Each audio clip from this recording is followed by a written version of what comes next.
नमस्ते सभी को, मैं हूँ सृष्टि और आज हम भगवत गीता चैप्टर 7 को स्टार्ट करने वाले हैं। आज से एक नया अध्याय स्टार्ट होगा। मैंने बोला था इस चैप्टर में कितने सारे श्लोक्स हैं। इस चैप्टर का नाम है नॉलेज ऑफ द एब्सोल्यूट, ठीक है, और इसमें 30 श्लोक्स है, 30 श्लोक्स है, ठीक है। सो देर न करते हुए आज फर्स्ट श्लोक को हम स्टार्ट करते हैं। रोज की तरह पहले मैं संस्कृत में श्लोक को पढ़ूंगा, उसके इंग्लिश ट्रांसलेशन को देखेंगे और मीनिंग को समझेंगे। तो चलिए शुरू करते हैं। श्री भगवान उवाच मयि असक्ता मणा पार्था योगाम युञ्जान मद असरयः असंशयां समाग्रं मां यथा ज्ञानस्यसि तच्छृणु।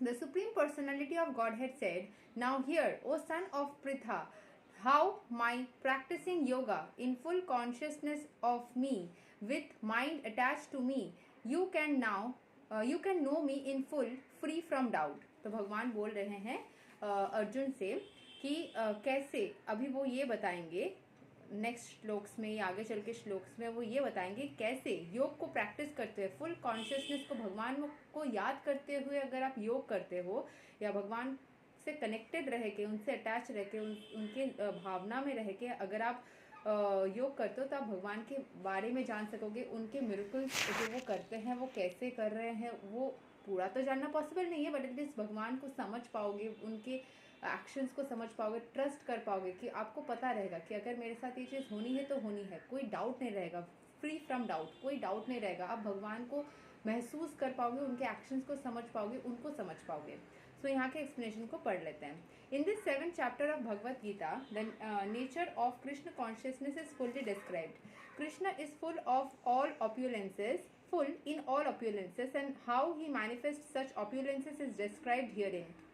Also, 4 kinds of fortunate people who become attached to Krishna and 4 kinds of unfortunate people who never take to Krishna are described in this chapter.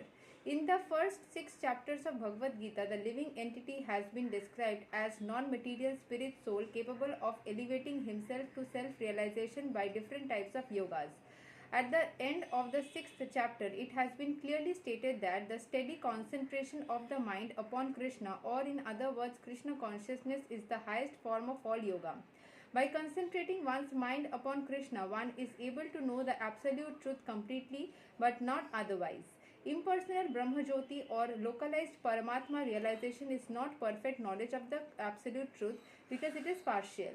तो यहाँ पे जैसे बोला जा रहा है कि इस वाले चैप्टर में हम कृष्ण कॉन्शियसनेस को और डिटेल में जान पाएंगे। कृष्ण के पास में सारी शक्तियाँ हैं कोई भी चीज़ को मैनिफेस्ट करने के लिए। सो 4 तरीके के फॉर्चुनेट पीपल होते हैं जो कृष्ण से कनेक्टेड होते हैं, अटैच होते हैं, तो उनके लाइफ के सारे चीज़ें पूर्ण हो जाती है। एंड 4 तरीके के अनफॉर्चुनेट पीपल होते हैं जो कि कृष्ण से कभी भी अटैच नहीं होते हैं। उनका क्या होता है हम सब जान पाएंगे इसी चैप्टर में। ये बस चैप्टर 7 की इंट्रोडक्शन श्लोक जैसा है।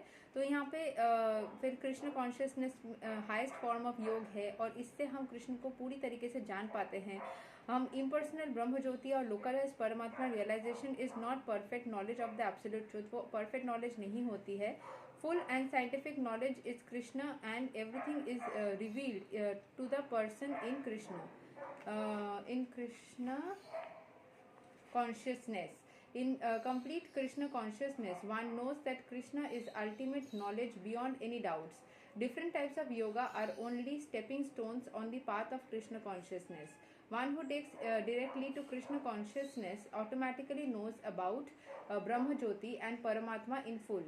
By practice of Krishna consciousness yoga, one can know everything in full, namely the absolute truth, the living entities, the material nature, and their manifestations with paraphernalia. One should therefore begin yoga practice as directed in the last verse of the 6th chapter. सो जो last verse में जो चीज़ें बोली गई है, यहाँ पे Krishna consciousness के बारे में हम और डिटेल में जान पाएंगे कैसे कृष्ण कॉन्शियसनेस में रह के लोग ब्रह्म ज्योति, परमात्मा, इन सब चीज़ों को समझ पाते हैं, स्पिरिचुअलिटी को समझ पाते हैं, मिरेकल्स को समझ पाते हैं। One should therefore begin yoga practice as directed in the last verse. सच में अगर आप कृष्ण कॉन्शियसनेस को करते हो, मैंने खुद ही रियलाइज़ किया है कि आप बहुत सारी चीज़ें समझ पाओगे, ठीक है, आपके अंदर एक अलग ही अनुभूति होगी। Concentration of the mind upon Krishna, the Supreme, is made possible by prescribed devotional service in the 9 different forms, of which Sravanam, matlab sunna, is first and most important.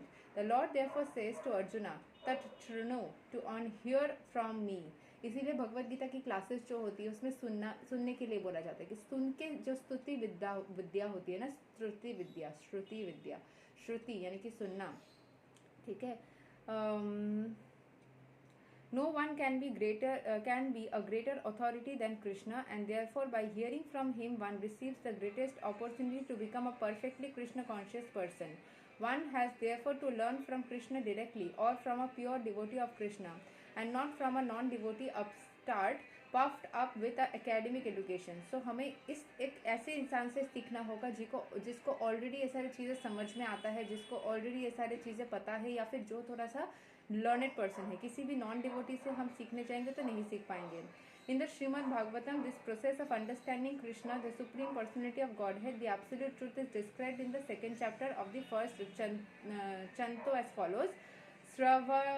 Sranvatam sva katha Krishna punya sravana kirtana hriday antya sthito hai abhradrani vidhunoti shuhrat satam nasta prayesva अभाद्रेसु नित्यं भगवता सेवाय भगवत्यै उत्तमा श्लोके भक्तिर्भवति नैष्ठिकी तदा रजस्तमो भवा कमा लोभादयाश्च ये चेता इतैर् अनविद्यं स्थितं सत्त्वे प्रसीदति.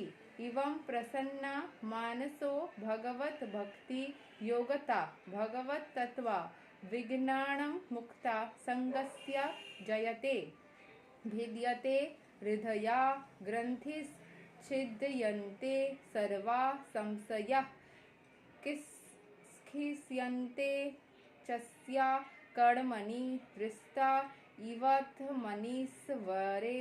To hear from Krishna about Vedic literatures or to hear from him directly through the Bhagavad Gita is itself righteous activity, and for one who hears from Krishna, Lord Krishna, who is dwelling in everyone's heart, acts as a best wishing friend and purifies the devotee who constantly engages in hearing of him. In this way, a devotee naturally develops his dormant transcendental knowledge. As he hears more about Krishna from the Bhagavatam and from the devotees, he becomes fixed in the devotional service of the Lord. By development of devotional service, one becomes freed from the modes of passion and ignorance, and thus material lusts and avarice are diminished. When these impurities are wiped away, the candidate remains steady in his position of pure goodness, becomes enlivened by devotional service, and understands the science of God perfectly. Thus Bhakti Yoga severs the hard knot of material affection and enables one to come at once to the stage of asamsayam samagram, understanding the supreme absolute truth personality of Godhead. Therefore, only by hearing from Krishna or from his devotee in Krishna consciousness can one understand the science of Krishna. सुन के अच्छे से हम सीख पाते हैं भगवान के बारे में. जब हम सुनते हैं तो उससे ज़्यादा अच्छा होता है वो चीज़. पढ़ के हम जितना सीखते हैं उससे अच्छा होता है सुन के. इसीलिए भगवत गीता की क्लासेस में बोली जाती है और लोग सुनते हैं. मैं भी आप लोगों को पढ़ के समझा रही हूँ तो आप लोग मुझसे सुन रहे हो. तो यहाँ पे श्रवणम हियर करने के लिए बोला गया है फ्रॉम वैदिक लिटरेचर्स. हम जब खुद भी पढ़ते हैं तो पढ़ने से हम सुनते हैं तभी सीखते हैं ना. सिर्फ इसीलिए चुप करके देख देख के पढ़ने से अच्छा सुन के पढ़ना. ज़ोर से पढ़िए. खुद भी पढ़ रहे हैं तो खुद को सुना करके पढ़िए. सुनने से ज़्यादा हमें दिमाग में याद रहता है कोई भी चीज़. तो जो कृष्ण के बारे में या भगवान के बारे में या किसी भी चीज़ के बारे में सुनते हैं और उनके बारे में सुन के उस वाले स्टेट में आते हैं कि उनके बारे में चिंता करने लगते हैं, इनके बारे में दिमाग में रखते हैं, तो वो नेचुरली उनके प्रति एक अट्रैक्शन ग्रो करता है. वो ट्रांसेंडेंटल यानी कि स्पिरिचुअल बनते हैं. जितना ज़्यादा आप सुनते हैं उतना ज़्यादा आप डिवोटी बनते हैं, उतना ज़्यादा डिवोशनल सर्विस में खुद को डालते हैं. सो उतना ही ज़्यादा वो चीज़ अच्छे से बन जाती है. ठीक है. सो ये सारी इम्प्योरिटीज़ जो होती है मन में वो सारे वाइप ऑफ हो जाती है एंड भक्ति अपने मन में आता है तो सारे समस्या अपने आप दूर हो जाती है. ये तो था श्लोक number 1 of 7th chapter knowledge of the absolute.